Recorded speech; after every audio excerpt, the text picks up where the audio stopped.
जय हिंद, हर हर महादेव। देखिए, एक वीडियो सर्कुलेट हो रहा था, मैं ट्विटर पे देख रहा था। वो बांग्लादेश के देश से था, हमारे जो पड़ोसी देश हैं उससे। बांग्लादेश में जब से तख्ता पलट हुआ है, कहने का मतलब है जब से शेख हसीना को वहाँ से भगाया गया और शेख हसीना जब से देश छोड़कर निकली है, अभी का वहाँ का जो केयर टेकर प्राइम मिनिस्टर हैं, या फिर जो कह सकते हो कि जो वहाँ मिलिट्री रूल से अभी बांग्लादेश जो शासित हो रहा है या उसका शासन चल रहा है, आप इस बात को मानिए, वहाँ हिंदुओं पर जोर जुल्म ढाए जा रहे हैं, उनके साथ अत्याचार हो रहा है, उनका जबरदस्ती धर्म परिवर्तन करवाया जा रहा है, उनका शोषण हो रहा है, उन्हें जो है प्रताड़ित किया जा रहा है। रिसेंटली एक जो अभी हमने बात की कि एक वीडियो सर्कुलेट हो रहा था, एक वायरल हो रहा था, जिसमें हम देख रहे थे कि जो एक हिंदू कम्युनिटी के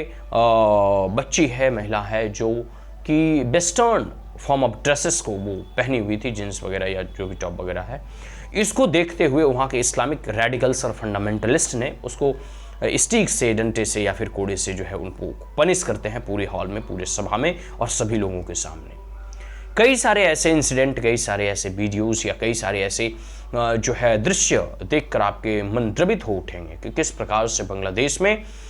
जब से ये मिलिट्री और तख्ता पलट, जब से शेख हसीना वहाँ से निकली है, जब से ये वर्तमान मिलिट्री गवर्नमेंट और कह सकते हैं ये इनकी जो अभी फंडामेंटलिस्ट की जो वहाँ सरकार है, तब से जो है हिंदू मंदिरों को टारगेट किया जा रहा है, काली मंदिरों को टारगेट किया जा रहा है, हिंदू देवताओं और हिंदू धार्मिक जो है अनुष्ठानों को भंग करने का प्रयास किया जा रहा है। एक प्रकार से कह सकते हैं कि अभी जो हाँ रेडिकलिज्म जो राइज पे है, इस्लामिक फंडामेंटलिज्म जो हाँ राइज पे है, वहाँ के माइनॉरिटीज़ के लिए एक बहुत बड़ा घातक और एक बहुत बड़ा कह सकते हैं ना कि खतरा है। उनके उनके उनके सर पे जो है एक बहुत बड़ा जो है खतरा मंडरा रहा है। और आप कह सकते हैं वो तमाम ह्यूमन राइट्स, वो तमाम फेमिनिस्ट जो फेमिनिज्म की बात करती है, जो वुमेन एम्पावरमेंट की बात करती है, जो जेंडर इक्वलिटी की बात करती है, वही फेमिनिस्ट, वही कह सकते हैं कि सो कॉल्ड कम्युनिस्ट और लिबरल्स गैंग और toolkits gang of the media channels who support the clarion call of the feminism, ठीक है, who support the gender equality, who support the minority rights, who support the human rights, who support the refugees' rights, but they not even saying a single words against the Islamic fundamentalists of Bangladesh who were doing atrocities and who were generally harassing the Hindus, women, raping the Hindus, women. वहाँ की महिलाओं के साथ उत्पीड़न करते हैं, यौन शोषण करते हैं, उनके जो है स्त्री तत्व को जो है भंग करते हैं। तो ऐसे ह्यूमन राइट्स कमीशन वाले, ऐसे रिफ्यूजी के राइट्स को जो है प्रोटेक्ट करने वाले, ऐसे जो है कह सकते हैं रोहिंग्यास के बारे में बात रखने वाले, ऐसे so called feminist gender equality की बात करने वाले, ऐसे तमाम टूलकिट गैंग और सो कॉल्ड लिबरल्स इकोसिस्टम जो है अभी मौन होकर हिंदुओं की प्रताड़ना को देख रहा है। इसमें कोई कमेंट नहीं कर रहा है, इसमें कोई कुछ नहीं बोल रहा। फिलिस्तीन की बात आती है तो बड़ा हाई तौबा ये लोग मचाने लगते हैं, जो कि फिलिस्तीन हमसे कोसों दूर है, लेकिन वही भारत की सीमाओं से सटा हुआ एक देश जो अतीत में भारत का हिस्सा रहा है,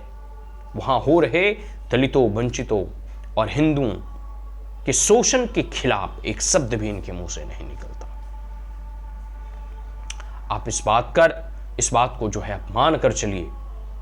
कि जिस प्रकार से पाकिस्तान में जबरदस्ती हिंदुओं को, हिंदू बहन बेटियों का जो है शोषण होता है, वहाँ से जबरदस्ती उन लोगों का निकाह कर लिया जाता है, जबरदस्ती उनका धर्म परिवर्तन कर दिया जाता है, और जिस प्रकार से हिंदुओं की आबादी वहाँ कभी 20 से 23% थी, अभी घटकर 1% से भी कम हो गई। बांग्लादेश में भी हिंदुओं की संख्या 30% थी, अभी घटकर 7 से 8% रह गई है। यह स्थिति हो गई है। तो कहाँ गए हिंदू पॉपुलेशन पाकिस्तान और बांग्लादेश में?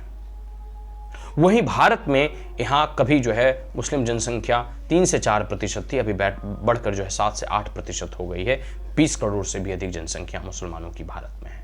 भारत में इनकी जनसंख्या बढ़ रही है, लेकिन बांग्लादेश में और पाकिस्तान में हिंदुओं की जनसंख्या निरंतर कम होती जा रही है। कहाँ गए वो हिंदू? कौन से कोने में वो विलुप्त हो गए? तो स्पष्ट है कि उनका धर्म परिवर्तन, जबरन शोषण, अत्याचार, लूट मार काट और उनकी निर्मम हत्या से दिन प्रतिदिन उनकी जनसंख्या कमती जा रही है और उनकी स्थिति और दयनीय होती जा रही है। समानता की बात करने वाले, फंडामेंटल राइट्स की बात करने वाले, राइट टू इक्वलिटी की बात करने वाले, फ्रीडम की बात करने वाले, वो सारे लोग, वो सारे तत्व, चाहे रिलीजियस फ्रीडम हो या बहुत सारे ऐसे फ्रीडम हो, वो सब सारे ह्यूमन राइट्स का वायलेशन वहाँ हो रहा है, लेकिन उस पर वो कटाक्ष नहीं करेंगे, उस पर वो कोई बयानबाजी नहीं करेंगे। और सारे टूल किट गैंग, सारे लिबरल्स और सो कॉल्ड कम्युनिस्ट और द फेमिनिस्ट और ह्यूमन राइट्स कमीशन वाले वहाँ पे मौन होते हुए दिखाई देते हैं, क्योंकि हिंदुओं की जान की कोई कीमत ही नहीं है। इन सब सारी चीज़ों पर विचार करने की ज़रूरत है, विमर्श करने की ज़रूरत है, इनकी असलियत पूरी दुनिया के सामने रखने की ज़रूरत है कि ये जहाँ जहाँ जिस जिस देश में ये मेजोरिटी में है वो माइनॉरिटी के साथ कैसे ट्रीट करते हैं, ठीक उसी प्रकार भारत में अगर हिंदू मेजोरिटी में है तो माइनॉरिटी के साथ क्या उसी प्रकार का सलूक होना चाहिए। अगर टिट फॉर टैट का एक्शन अपनाया गया, अगर इसी प्रकार के रिटेलिएशन हुए तो स्थिति बहुत भयावह होगी। आप इस बात को समझिए। आपकी क्या राय है, आपके क्या विचार हैं, आपके क्या मशवरा है, वो आप कमेंट बॉक्स में कह सकते हैं, अपनी राय व्यक्त कर सकते हैं, हम उसका स्वागत करेंगे। आज के लिए इतना ही। जय हिंद, हर हर महादेव।